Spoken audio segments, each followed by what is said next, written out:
Hi guys, it's Rachel and welcome back to my channel. So this video is going to be a little bit casual because it is going to be a Q&A. I want to answer some of your frequently asked questions as well as a few that you guys submitted on my Instagram stories. If you guys want to be part of my next Q&A, definitely follow me on the IG because that's usually where I gather those questions, as well as I try to answer as many as possible every single day anyway. So if you have any burning questions, that is the best place to reach me.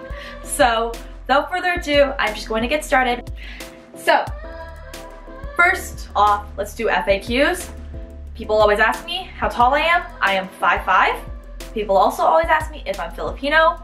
I am not. I am actually fully Chinese, and I was born in Canada as well as my parents were too. So, very, very much feel just as Canadian as I do in line with my Asian heritage. Another thing that people always ask me is what sizes do I wear? I'm gonna try to be a little bit better at this and put them in the description box below for you guys, but I wear a size 25 in pants and a size small or extra small in tops. I also wear a size 6.5 shoe, if any of you are wondering, but I feel like that doesn't really apply to a lot of people. A lot of you guys also ask me if I'm from Toronto. If you guys haven't picked it up, yes, I'm from Toronto, born and raised. Love my city. So if you guys ever see me around the city, feel free to say hi. So now I screenshotted a bunch of the questions on my phone, and most of them are fashion related, so I'm going to try to stick to the fashion theme, but a few of them may be a little bit more personal or whatnot. But yeah, let's just get right to it. Woo.Sophine asks, do you know of any shops that could also work for petite people, or any tips and tricks? I'm basically a stick,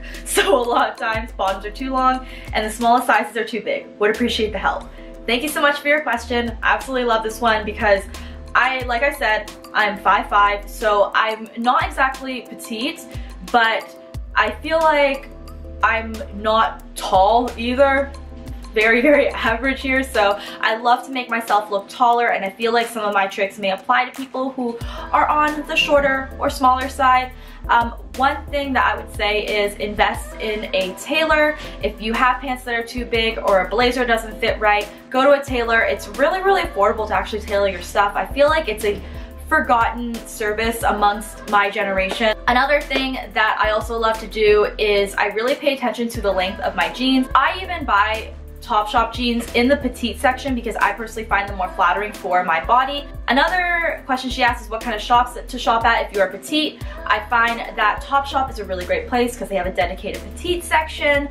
I also really like Urban Outfitters. Some of their lines fit a little bit smaller. So Paige Widener asks, favorite places in Toronto to eat? Oh my gosh, Dylan and I, we have an entire spreadsheet of all our favorite brunch places, but I'm gonna try to link a few that I may forget just off the top of my head.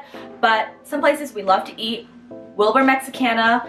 It's in like the King and Richmond area. Such good food. Get that shrimp and shroom quesadilla. It's so freaking good. I also really, really like, where else do I really, really like? I'm a big fan of Burrito Boys. You can find them all over the city. It's a perfect food to get right after the bar. Another really great cheap eat is any of the warehouses, so Queen Street Warehouse, Elle Furniture Warehouse. It's a really great place to get a strong drink as well as $5 meal. You can't go wrong with Toroni. They have one at Rosedale, a Queen, and also Adelaide. It's really good food, really good pasta, really good pizza. The Walking Potato, love her username. Do you see yourself moving to the US, and if so, where? I think in the short term, I don't see myself moving to the US anytime soon, but never say never. I really am comfortable in Toronto, and I definitely would love to be here for a long time, but at the same time, if an opportunity arises in the States, I'm totally not opposed to that. If I had to pick anywhere to live in the States at the moment, it would definitely be New York City because I absolutely love New York City. There's so much to do, and it's only an hour plane ride away from Toronto, so I feel very close. Meadow Gawa says, can you make a makeup tutorial video? I definitely can. I want to do one on my everyday makeup that I wear in my videos, as well as just if I want to wear a little bit of makeup. I definitely have kind of a routine down pat now, so let me know if you guys are interested in that type of stuff. I'm not the best at makeup, but I can definitely show you guys what I do. What's your favorite outfit this month? I think my favorite outfit this month is when I was out with my friend Sarah. I was wearing joggers, a little crew neck sweater, as well as my furry jacket. I'll have the Instagram picture here, but I just felt like it was very, very February themed, and I also did a video on how I style faux fur jackets to kind of go along with it, so I'll also link that in the card somewhere. But I really like that outfit. I think it's really fun, and I absolutely am in love with that jacket. I'm trying to wear it as much as I can before the warmer weather comes along. Lindsay Zhang asks, who's your fashion inspiration? Thank you so much for your question. My fashion inspirations lately, I love looking at Instagram for inspo. I love looking at Pinterest. I will link my Pinterest down in the description box because I never really talk about it, but that's where I get a lot of my ideas from when I'm trying to put together outfits. I also really like Sincerely Jules style. I also have been absolutely loving a lot of these European bloggers like Emmy Taz, Xenia Overdose, Janid, and as well as Romy Stride. She has really cool style right now. So those are the kind of people I'm kind of looking to, but it changes all the time. Marks SH gave me a really nice message, and I absolutely appreciated that. Thank you so much. But she also asked, I also wanted to ask how you grew. Like, did you have accounts repost your pictures, or did it grow naturally, or did accounts give you shoutouts, or did it just flow? Thank you so much for your time, and thank you in general. Love you. Thank you so much for your question. A lot of people ask me how I grew my YouTube channel as well as my Instagram. To be honest, I feel like it's always a work in progress. I'm always trying to create better content for you guys, and I love talking with you. And I think this is really corny probably, but one of the best things that you could do is really just be authentic and stay true to yourself, stay true to your content. Don't do things just necessarily because other people are doing them. Really create content that you want to see online. That is probably my best advice that I could give. In terms of growing, it's just a process. I think you just have to be really patient with it.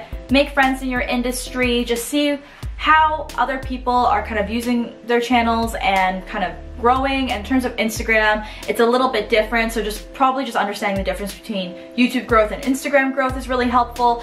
Google and YouTube also have some really great workshops on growing and starting your channel. So I'm gonna link also Benji's video influencers channel in the description below. They have a lot of really great tips for starting a YouTube. In terms of Instagram though, I really just try to be consistent. I try to respond to everybody that I absolutely can, and again, it's really all about being yourself. And the last question I got is from Haley Bremmett. Thank you again so much for your question, and is, are you going to do a tour of your workspace? Absolutely. I'm still getting a little bit of it together. It's not completely done yet, but I'm pretty proud of it so far. There's just a few things that we need to add to make it complete enough for a tour. You know, hang some pictures, hang the 100K plaque. So there's a few exciting things that I have to get it to make it a little bit more workable, I guess, but it's definitely going to be here in the future, and I'm going to give you guys the full rundown on my workspace and why I chose the formation that I did. So that is the end of this Q&A. I definitely can do more of these if you guys like these type of videos, so thumbs it up and let me know if you do. Also, if you guys want to head on over to my Instagram, I tend to answer a lot of my questions there as well. And without further ado guys, I'm going to wrap this up. I hope you guys have a kick-ass week, and I'll talk to you guys later. Bye guys.